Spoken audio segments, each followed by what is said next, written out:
The book that I'll be presenting today is Me and Earl and the Dying Girl, and this book was written by Jesse Andrews.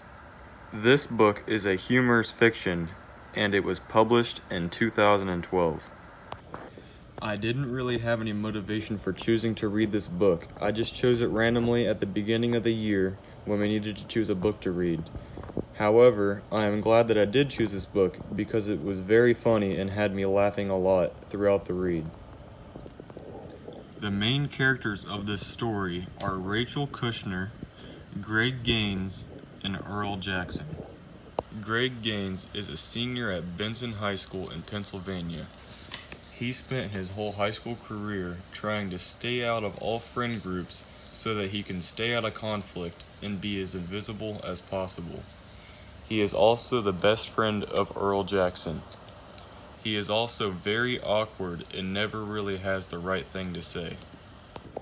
Earl Jackson is also a senior at Benson High School, but has a very tough life because his brothers are in gangs and do drugs, and he lives in a very bad neighborhood. Rachel Kushner is an old friend of Greg's and was diagnosed with leukemia early on in the story. This was a huge struggle for her throughout the entire story. This story is about two guys that have been best friends since their childhood and have both found an interest in making movies. They both have made very many movies together, but they thought they were bad, so they kept them a secret from everybody. Greg is told from his mother that his old friend Rachel has been diagnosed with leukemia. He is forced to hang out with her, which he took as a burden at first, but later he begins to enjoy hanging out with her. Earl tells Rachel about their movies and lets her watch them. This made Greg very mad at first, but since she liked the movies, Earl and Greg decided to make a movie for her to try to make her feel better.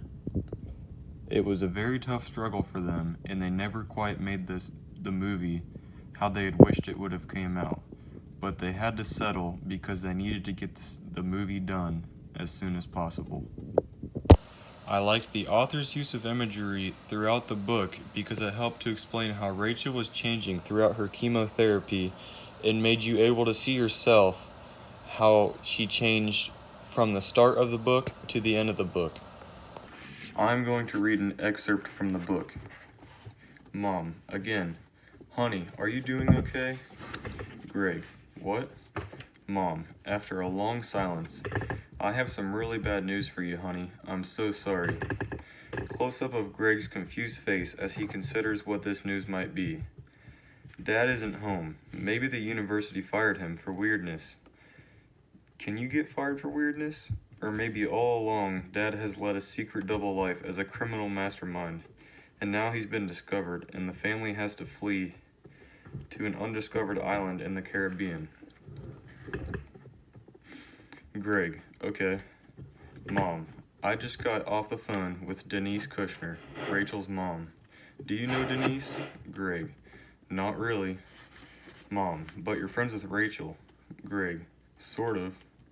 Mom, you two had kind of a thing, right? She was your girlfriend? Greg, feeling uneasy. That was like 6 years ago. Mom, honey, Rachel has been diagnosed with leukemia. Denise just found out. Greg, oh. After a short silence, stupidly. Is that serious? Mom, now starting to cry a little bit. Oh, honey, they don't know. They're doing tests, and they're gonna do all they can. But they just don't know. Leaning forward. Sweetie, I'm so sorry about this. It's really not fair. It's not fair. Greg, sounding even more like an idiot. It sucks? Mom, you're right. You're absolutely right. It does suck. Passionately and also bizarrely, because parents don't say that things sucks. It does suck. It really, really sucks. Greg, still struggling to find something appropriate to say and failing. This, just sucks. Really bad. Maybe if he keeps talking, he will say something that is not stupid. Mom, breaking down. It sucks. You're right. It just really sucks. Greg, oh my poor baby. It sucks so very much. Greg, feeling insanely awkward, gets off the bed and on the floor and tries to hug his mom, who is rolling back and forth on the balls of her feet crying. They squat hug for a while. I would recommend this book to anybody that is looking to read an interesting comedy that has a sad story to go along with it. If you want to find out what happens to Rachel, then I recommend that you give this book a read, and I really think that you will enjoy it.